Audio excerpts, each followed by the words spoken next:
Good day, everybody. Welcome to another exciting episode of Adventures in DevOps. I am your only host for the day. Everyone else couldn't make it, Jonathan Hall, but I have an exciting guest today, Tyler Middleton. Welcome to the show. Thank you so much. I'm excited to be here. I'm glad to have you here. We spoke very briefly before we started recording. Sounds like you have a very interesting sort of professional, maybe life story. I'm hoping to learn a little bit about that. You said you started, I don't know if you were raised on a farm, but there's farming in your background. Tell me a little bit about that. Absolutely. I was raised in Western Nebraska. For any international folks, that is the Midwest of the United States, which is very, very rural, very tractor and irrigation and growing stuff out of the ground focused. And I'm currently a sort of senior-ish DevOps engineer that speaks at conferences, and that has been a pretty exciting journey, pretty interesting journey. But yeah, definitely born into a farming family. And when you are born into farming, you farm because the family's livelihood depends on it. So get on that tractor, do that irrigation. Let's go. Awesome. So I've never lived on a farm, but I grew up in a farming community. I grew up in central Kansas, and in a town of about 500 people. So all of my classmates, many of my classmates were farm kids too. So I know that culture. And now I speak at conferences and do DevOps too.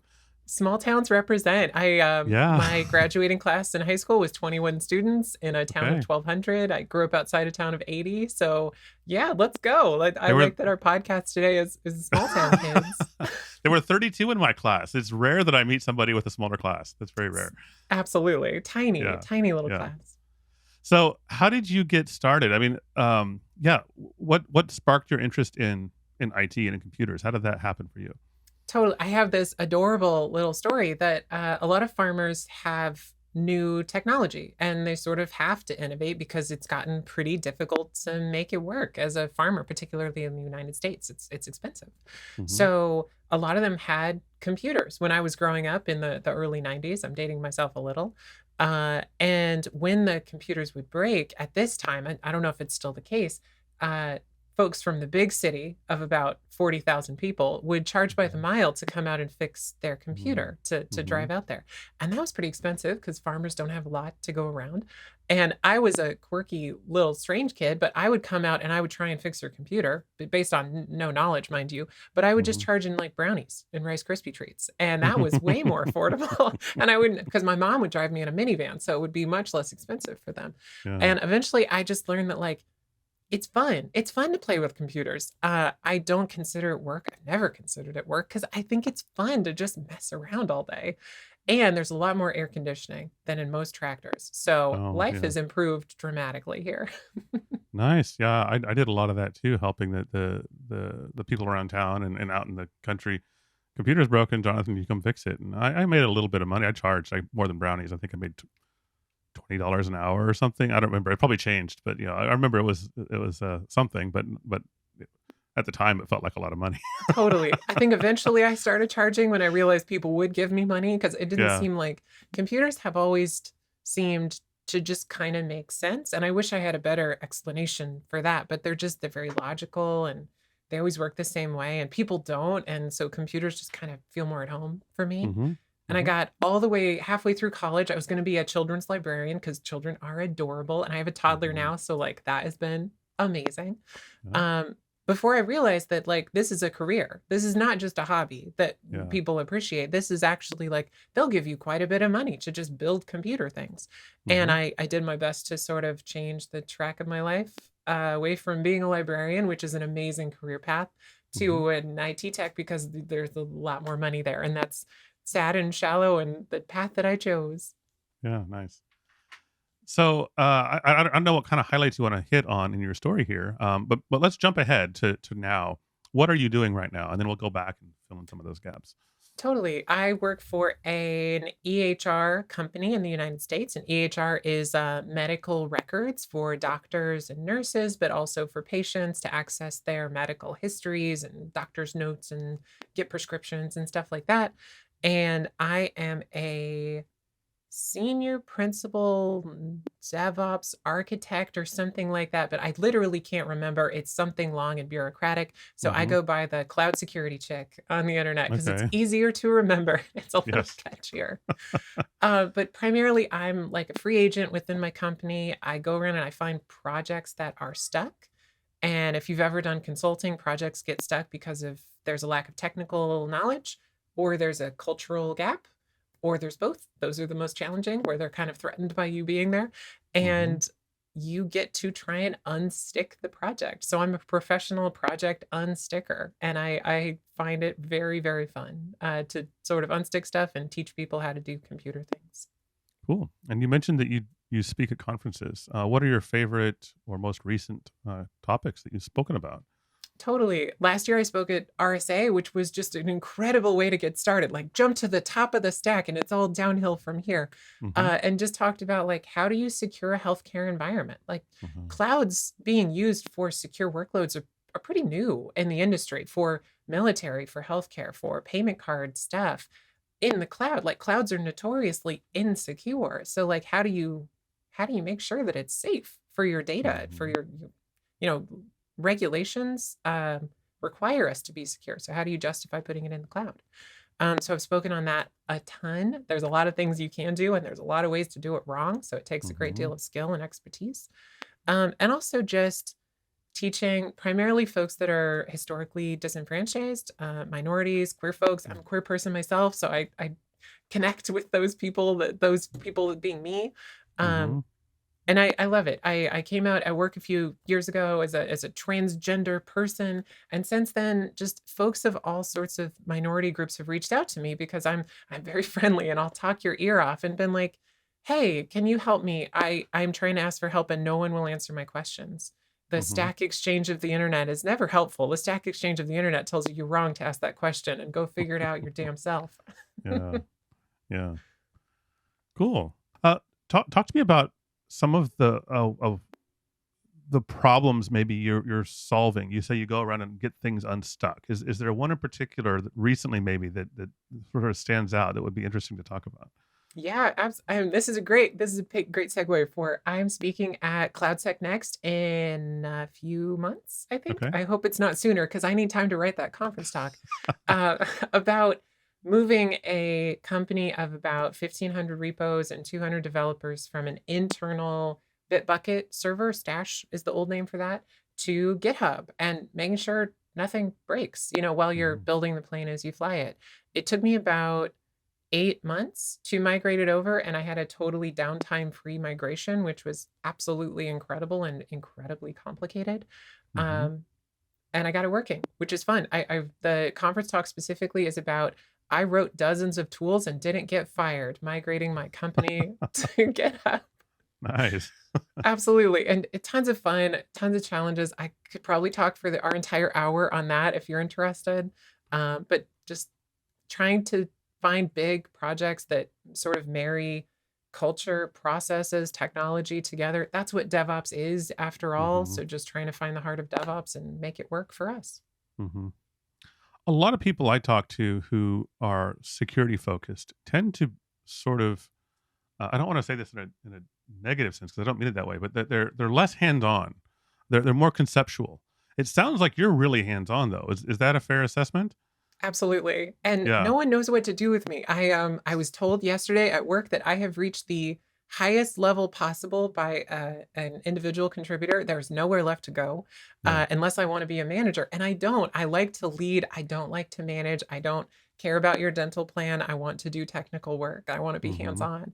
So I've just started to sort of reach out to podcasts, to conferences. It's the only way I can figure out how to keep growing my skills. So that's Yeah. the plan. Nice. Yeah, I've bumped into that. I've talked to many people who bump into that. Depending on the company you're in, how far you can go. But like the corporate environment is designed for people to move into management, Mhm. and fortunately, many companies are trying very hard to accommodate those who want to continue down the technical track. But it still feels like there's kind of a dead end there. Eventually, I mean, maybe you have two more levels now than you did 5 years ago, but eventually you're gonna bump into that end, and that's Absolutely. I unfortunate. talked to our HR business partner, and I was like, "What can I do? Like, can we create another level for me? I promise I'm cool. I can do it."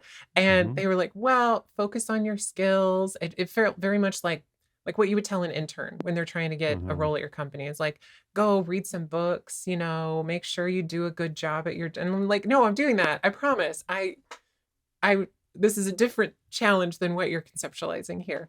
Yeah.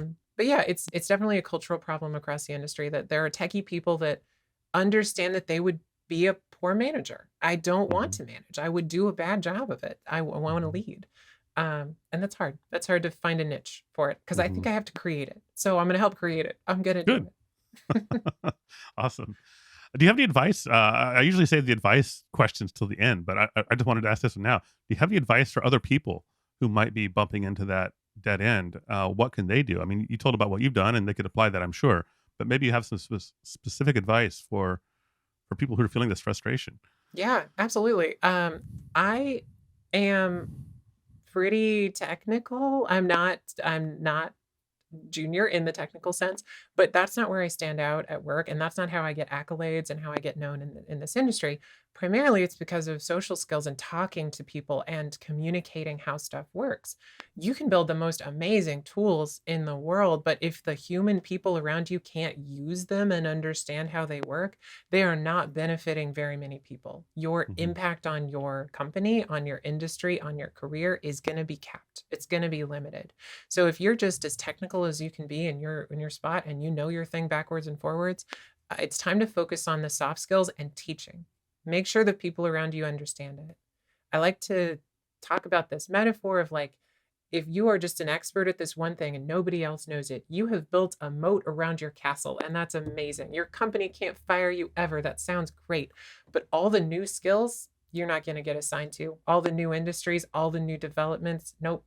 You are busy running your castle with the moat around it. Everybody else is going to be moving on without you until they don't need your castle anymore.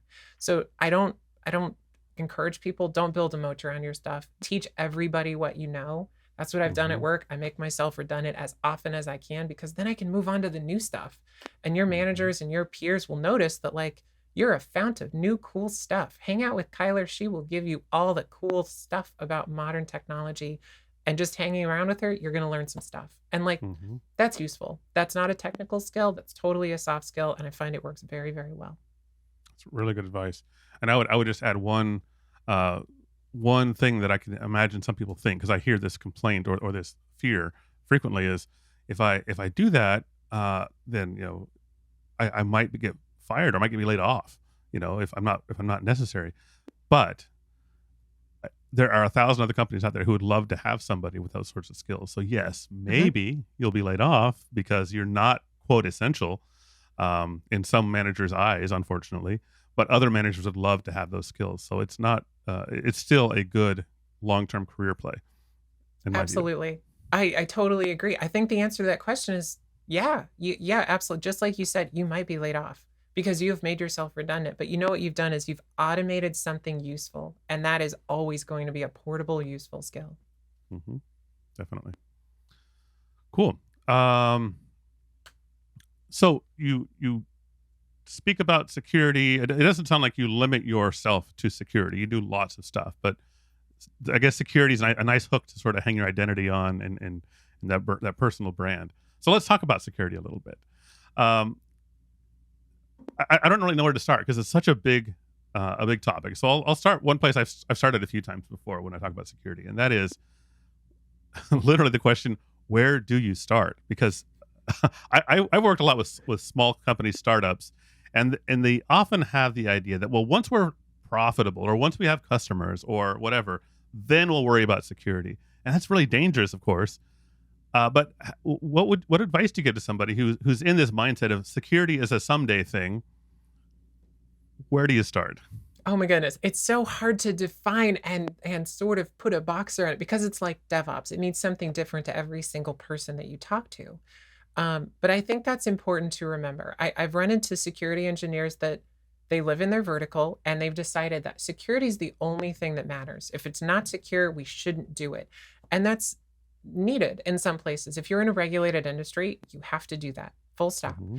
But in a lot of industries, you just need to be competitive. You need to move fast. So I try to focus on it's often called developer velocity, but in practice, it just means make stuff easy for the people that are writing your thing that makes you money. If they're writing an app and that's how you Hmm. make your money, make their lives easy. And you do that by making the tooling work well. Look at pre commit checks, look at automated testing.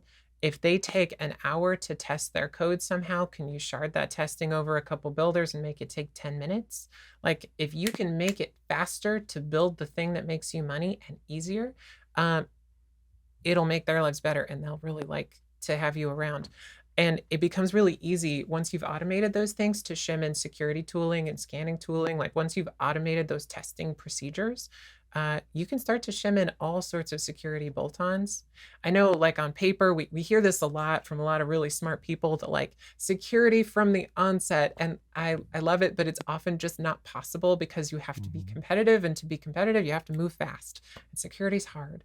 So Hmm. you will almost always be in situations where it wasn't built securely. It's your job to help as much as you can. And that means shim in security, automate everything that developers do, and just make their lives easier. How much does an individual developer need to understand security versus let a professional, a security professional, so to speak, sort of guide them or tell them when they need to do something? I think it's interesting because in the data center world, when it's in your data center, in your garage, or like down the street, very, very little. Your database engineers need to understand databases. Your network engineers, they need to understand the network. In a cloud environment, those lines are so fuzzy because everybody can do everything, and that's what I actually just encourage. I don't think you should fight the stream of de-siloing in cloud environments because I think it's just going to keep happening. Things are going to get fuzzy between those verticals. So I think you need to teach your team how cloud security works. Hmm. Which resources do you have that have public IPs? How can you limit access to them or have like a web application firewall in front of the services you're building? At least for the stuff that those teams might build. If a database can be on the internet, they need to understand what a WAF is. If a VPN might be in the internet, they need to understand how to log connections to it. So just, I think those, you're sort of going to be helping your team's specialists that historically have not had to de-silo their skill sets and learn about Hmm. security holistically around their thing. And that's hard. That's a cultural battle, and it always will be because they're happy in their moat. Hmm. Databases and networks have been the same for decades, but I'm sorry, cloud is just changing the world. Hmm. Yeah. Yeah, that's one of the complaints, I suppose, or observations at least that we hear, especially about DevOps, is that everybody has to learn new skills, and there's just so much more to learn. But I don't really know. I mean, there are some ways that we can limit that, but in general, I think that it's just the reality. There is Yeah. more to learn. Absolutely. And there's so much you can do, but it just you won't ever cover the whole gap because even if you have just a perfect knowledge today, things change literally Yeah. every day. All of the platforms are developing new things. Kubernetes is going to eat all of our lunch anyway, and that's a totally different take on networking and workloads. Hmm. So I think you just have to get used to learning. I think that's just part of most professions in the cloud space now is prepare to learn for the rest of your career because Hmm. otherwise you'll get left behind. Yep. So you've talked a bit about automated testing and making life easy for developers. How do you see that intersecting with a regulated industry like healthcare? Because there's a lot of security and privacy concerns there, um, and I hear a lot of people on social media saying, "Well, that that continuous delivery thing is good for you, but here in this regulated industry, it's not possible or it's difficult or whatever." How do you see the intersection there? Absolutely. So I speak at conferences occasionally, and that's almost always the focus is how do you justify having all these regulated workloads? Because I'm in the healthcare in the United States, which is a highly regulated industry, Hmm. in the cloud. And you need to explain to folks that the cloud is not what it was 10 years ago, where I mean, S3 is still just a trash can fire of vulnerability. But most services have matured and are securable at this point, and even easily securable in some cases. So I think you just have to work with folks to increase their knowledge and modernize their knowledge in some cases, because some people just gave up cloud a decade ago when it was not a secure place for workloads, Hmm. and help them learn. But I think it's also notable that your developers today are not doing things securely. And I think Hmm. that's important for people to recognize. People have this idea that, like, things are perfect. If I move to the cloud, there's a risk. Things are not perfect. You need to work with your developers. They have static access keys all over their computers. They're often stored or shared. I worked with a DevOps engineer about a year ago who kept absolutely every password on notes on his desktop. And this is not a secure encrypted note. This is the sticky notes in Windows, Hmm. where that was all of the, like, root credentials for all of our accounts that were, and we had to change all of them. And it's Hmm. just, if you think that your environment is perfectly secure and cloud is going to hurt you, you're wrong. Your environment's not perfectly secure. Cloud adds transparency, and that makes you think that things are terrible, and it's just because you're looking closer than you were before. So use those tools, use those transparency, x-ray your environments. You will find all the things that are wrong, and then you can fix them. So Hmm. I think knowing more is not going to hurt you. It's just going to help you be more accurate with what you're seeing. I was speaking to somebody, I think it was on last week's episode actually, where they said that I asked a question about cloud versus on premise, and I think I cited DHH in his recent move to his private cloud. Uh, and I'm curious to get your take on this with regard to security. You just talked about the concept that our on-premise data center is secure because it's we can touch it and it feels secure, whereas hosting it on AWS or Google in a different state, potentially even a different country, feels distant and far away and scary. But the guest last week made the point that that's often much more secure than your on premise, especially depending on the skill set of those running your data center and how rigorous you are in keeping things patched. What do you think about that? I think a lot of people's first exposure to the cloud was like Gmail and Mhm. Facebook and Office 365 from Microsoft. And one of our Exchange engineers, I was helping them migrate from on-premise Exchange to Office 365 to the cloud, which almost every company has done at this point. The local Exchange servers are incredibly rare now. And he explained, and I was like, "Why are you doing this? I've heard the cloud is worse. Like, aren't you risking our security?" And he said, "Do you think we are better at running an Exchange server than Microsoft, who wrote this tool and like knows how it works?" And Mhm. and it really connected with me there. Like, oh, of course, the people that, like, do I think I'm smarter than the entirety of Microsoft at running Exchange? Absolutely not. Right. So yeah, absolutely. That's not to say that clouds are not secure, but they are just constantly pen tested by dozens and Mhm. well, probably hundreds or thousands of pen testers, including you. When you notice strange things, just report them to your TAM, to your technical people, to your support staff, and they will get looked at. And that's just not the same ecosystem for vulnerabilities as you have with the local software on your computer.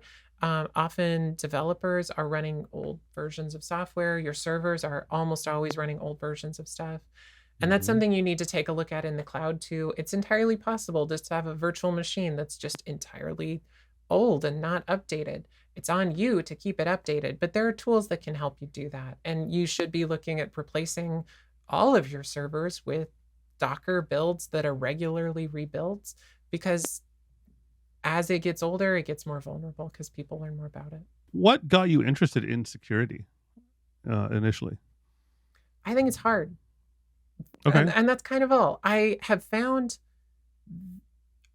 my primary motivator for almost all of this stuff is I like to lower the gates for the people that are kept out.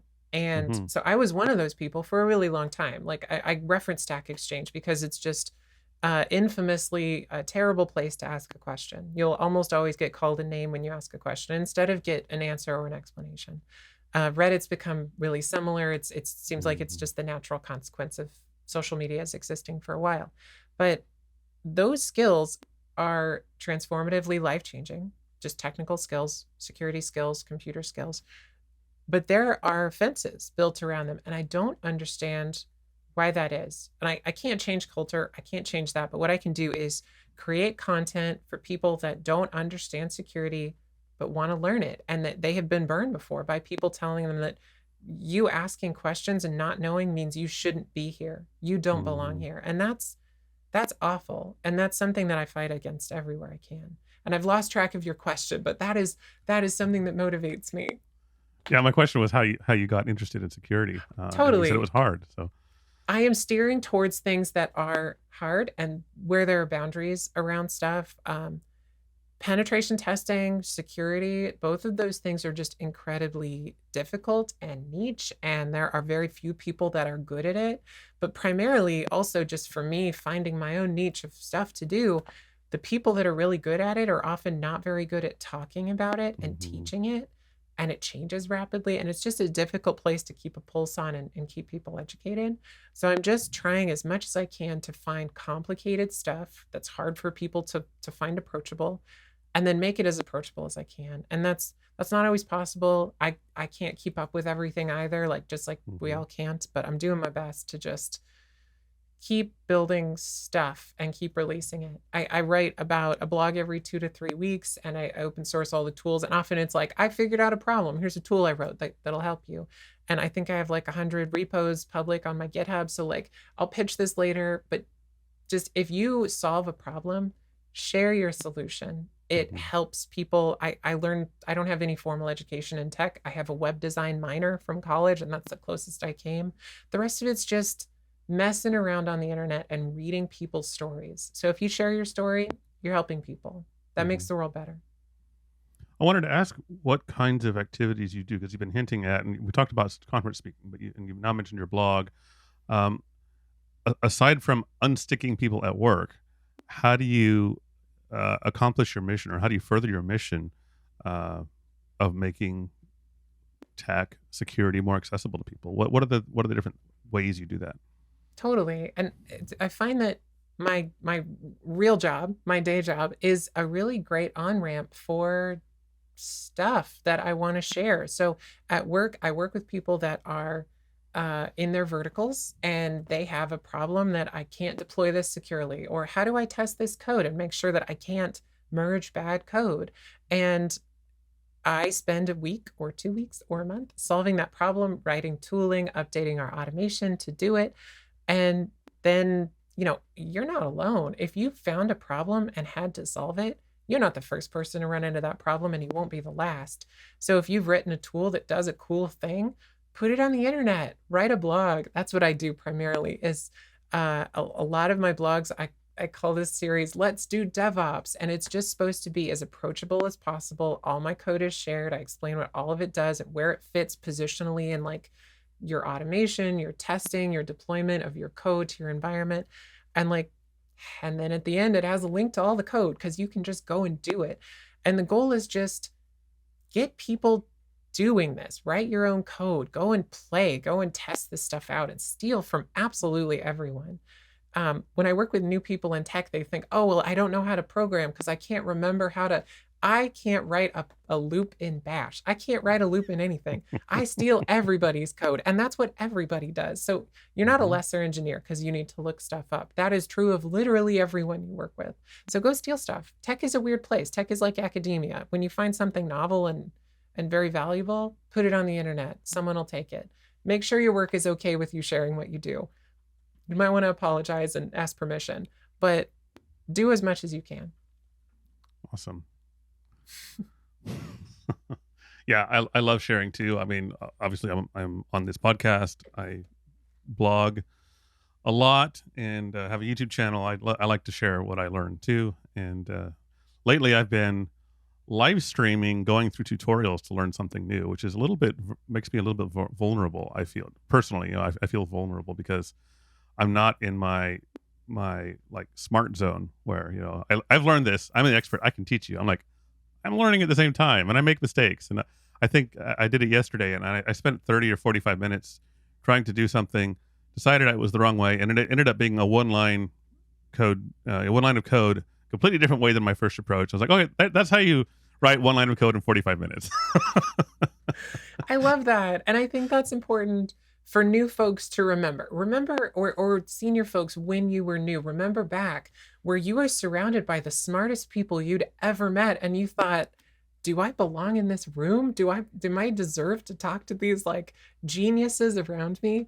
And that's how everyone feels when they're starting. So I think that's very valuable to show that these smart people around you, they seem smart because they've done a lot of dumb stuff. Hmm. They've done it wrong many, many times. They've practiced a lot, and you just haven't seen them when they're new at the skill. They've been doing it for years, and now they're amazing, and they look like, "I roll out of bed and I know how Kubernetes works." No, I don't. I spent a lot of time doing it wrong and trying to fix stuff. Yeah, and I think it's also really useful to it's humbling to remember that I mean I have however many decades of experience, and I still make stupid mistakes, and I still waste 45 minutes doing something that was ridiculous.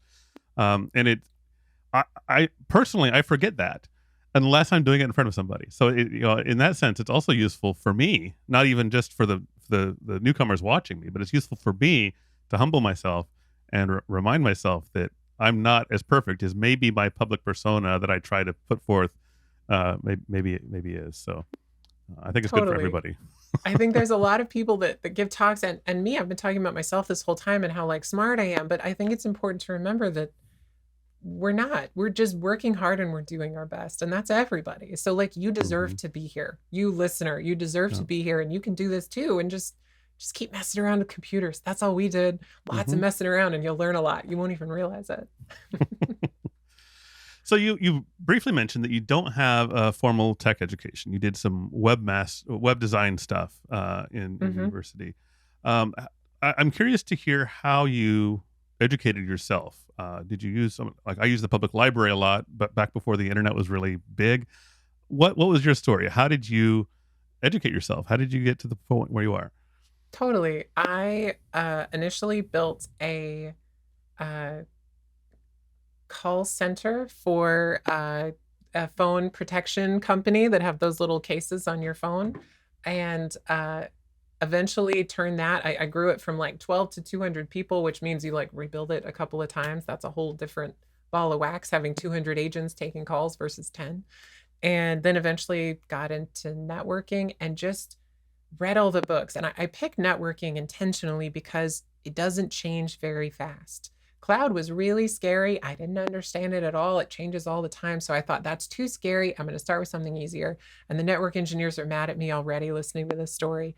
But I knew it had been the same since like 1990. TCP has not evolved since 1991. And that's great because that means I can learn it and it won't change. Hmm. So I don't have my books behind me anymore, but I think I had 3 CCNPs, and I sat for a CCIE, and I have a couple of CCNAs, and these are all Cisco certifications on how to do networking and firewalls and VPNs and stuff like that. Hmm. And just read. I just read and read and read and studied. And that helped a ton to kind of formalize my knowledge of the basics. And I say the basics, I don't mean that networking is simple. I mean, everything is built on each other, and network is very foundational. Even if Hmm. you're just a software engineer and you're just writing Java, you should probably understand how TCP works and like what are ports and why are ports important. And I find that almost everything is that basic stuff. Um, you think that like I'll just dive into Kubernetes and I'll learn how to solve this problem. You can, but you're not going to be able to connect those dots as easily as if you start from the ground up. Foundational Hmm. knowledge, which is um, networking, how do loops work, how do you authenticate between different places, what is a VPN, just sort of that basic knowledge. And you'll find that almost all of that cool stuff, I've referenced Kubernetes a couple times because it's so complicated, and people, when you try and work with it, it's like, oh, this is a huge new thing. Kind of. It's a software load balancer and a different way to do networking, but it's still based on TCP IP. And so if you know Yeah. how that works, you can map that over. And Hmm. I had the same challenge when I started doing cloud. I was told, like, it's the cloud, it's different. I'm sure networking works totally. No, it doesn't. Everything just has an IP and it just talks to each other using TCP IP. Yeah. So your skills, no matter where you're at, are relevant, and just focus on the basics and you can build really, really cool stuff as you build up. Since switching from network over to cloud, I haven't found books that really help. I've done Mm. a lot of podcasts. I wrote a course for Pluralsight, and that was incredibly difficult. But you also get a free Pluralsight subscription, and I find that's Oh. really useful to just watch videos on Pluralsight. So yeah, Uh-huh. do it. Do it for the subscription. Don't do it for the money. It's great. And just playing around. Cloud is very approachable. I can't buy a Nexus 7K for 8 grand and keep it in my basement. My partner would just murder me if I did that. But for like AWS and Azure and Google, like you can just go sign up for a cloud account, and for like $5, you can do a whole month of labs. So Hmm. it's very approachable, and you should be doing it. You should be hands-on. It will help you learn faster if you do it yourself. Yeah. Oh, definitely. I think tech is kind of like swimming. You can read about it all you want, but until you start practicing, you're not going to know how to swim. I like that. Yeah, you're definitely not going to learn swimming from a book. I suppose you can learn a few techniques. Once you know the swimming, you can read an article about a different stroke and maybe and then go practice that. But yeah, so I'm not poo pooing reading. I think reading is great. It's not enough by itself. Totally. I think Linux and cloud, often you just like find a guide that someone wrote and it has all these long commands that you will not understand. Hmm. And like maybe find it from a reputable source so it won't delete all the files on your computer. But then just go run those commands and break them down. What are they doing? What's a pipe between commands? Like what does Hmm. that do? And just go do it and see what happens. Make sure to delete it after so it doesn't charge your credit card, but like go Yeah. play, go do stuff. See what happens. Yep. Good advice. What else would you like to talk about? Is there anything I should have asked that I haven't? Any other topics you'd like to discuss? We have a few minutes remaining. Not really. I could talk about like arguing with experts, but I don't know if that's very useful. I think it's really fun to argue with my coworkers. Well, let's talk Um, about it. okay, let's Why do it. not? We have time. Um, So tell me about arguing with experts. totally. So I think there's and again, I do my best to frame all of the stuff I talk about from a beginner's perspective because we were all a beginner once and we're all beginners in all these different verticals. Hmm. And I find it so much fun to ask why. Like I'm a 3-year-old. Hmm. When people say like this is the best way to build this, or you have to do it this way, why? Can you walk me through that? What are the presuppositions that this is based on? Because those are important for me to understand. Hmm. And all of this is based on just like if you understand the context of how and why something was built the way it is, that will make you a much better engineer than just knowing like how something works. Why was it built this way? Is there a reason that they can't use this new technology to do it better? And that's sort of one of those skills that sounds very basic, but it's part of how you become a senior engineer instead of just a junior or just an engineer. Is you're not learning how to build stuff anymore. You're learning why. Why are we building it this way? And how do we do it differently without Hmm. breaking it? And that just takes time. I don't have any shortcuts for you. Every tech is different in that space. But ask why and have folks justify it. It'll take some cultural massaging sometimes because people can feel threatened when you're like, justify why you built it that way. But really, that's a part of a DevOps, like a healthy culture. You have to focus on blamelessness, which we haven't talked about, but I've also spoken Hmm. on in conferences that you have to just make it safe, psychologically safe for people to go poke stuff and hit buttons and not be fired. But you Hmm. also have to like make it okay to ask why, because all of this pull requests, these are transparent. You should be adding comments and say, why are you doing it that way? Please explain it to me. And if you are threatened by that kind of behavior, that's something you need to work on yourself because that's coming. DevOps Hmm. cultures require that sort of healthy dialogue, those healthy dialogues of why did you do it this way? So get there. And if your culture at your work is not there, see if you can push it that way. Start Hmm. doing tech talks among your team. Start having folks explain like how they built a project and why they built it that way and why they didn't build it a different way. That's a good on ramp to just starting those dialogues and sort of getting your place to a healthy DevOps culture where other more mature DevOps things can grow. So, Kyler, if people are interested in practicing their arguing skills that you just encourage them to do, and are you a willing participant in this arguing? Absolutely. How I am not above the fray here. Bring it on and come argue with me. how can people get in touch with you to do that arguing?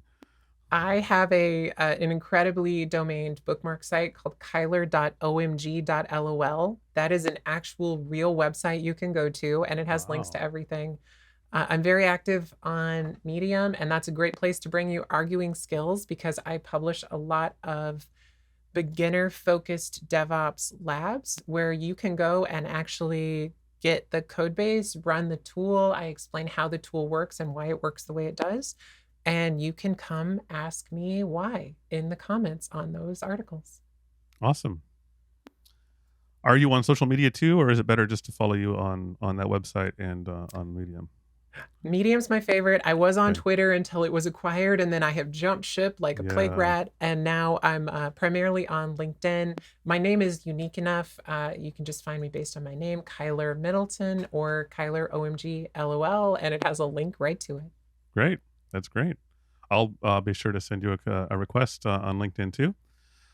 Um, let's move on to picks. That's something we like to do on the show is just pick something that you would recommend. Usually, I suppose you could pick something you don't recommend, but I don't know if it's ever happened before. Do you have any picks in mind, or would you like me to go first?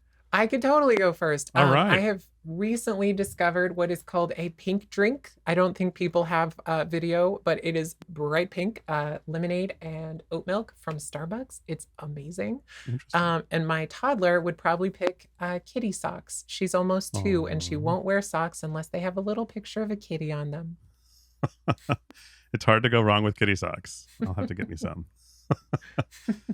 Well, my pick is going to be kind of anticlimactic because I think everybody already knows about it, and if you're interested in it, you already have plans. But I went and watched Oppenheimer, the new movie, over the weekend. I haven't been to the cinema in 2 years since my 2.5-year-old was born. I think we've been once, so we decided to make it a deal. We went and had dinner, and we did the IMAX version. So we went and watched this film, and it was fun. So that's my pick for the week. I don't need to say too much about it because everybody already knows if they care. But it's a good movie. All right. Well, thank you so much, Kyler. It's been a pleasure chatting. I love the topic of encouraging new beginners. It's something that's important to me too. So I'm really glad that you're doing that. I'm glad you came on here to share some of your mission with us here on Adventures in DevOps. Let's stay in touch. Absolutely. Thank you so much for having me. Thanks all. All right. Thanks, everyone. Until next time.